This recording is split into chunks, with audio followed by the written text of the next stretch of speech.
ছাব্বিশের আগেই অনুব্রতর গড়ে বড় জয় বিজেপির।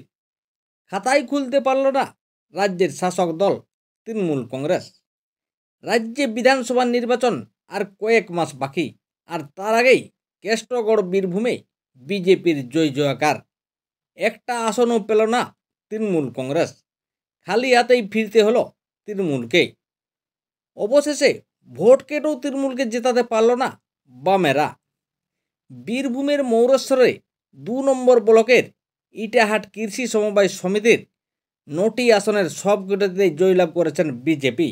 সবকটি আসনে প্রার্থী দিয়েছিল রাজ্যের শাসক দল, কিন্তু একটি আসনও পেল না তৃণমূল কংগ্রেস। তবে এই নির্বাচনে প্রার্থী দিয়েছিল বামেরাও, কিন্তু তারাও কোনো দাগ কাটতে পারল না। তবে বিধানসভা নির্বাচনের আগে বীরভূমের এই জয়কে বড় সাফল্য হিসেবে দেখছেন বিজেপি।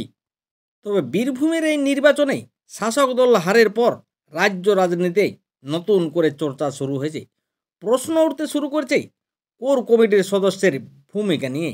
কারণ অনুব্রত মণ্ডল যতদিন জেলা সভাপতির পদ সামলেছেন ততদিন তৃণমূলের সব কিছুই ঠিকঠাক ছিল, কিন্তু হঠাৎ অনুব্রত মণ্ডলকে জেলা সভাপতির পদ থেকে সরানোর পর বীরভূমে তৃণমূল থেকে বিজেপিতে যোগদানের হিড়িক বেড়ে যায়, আর এতেই মাথায় হাত হয় মমতার।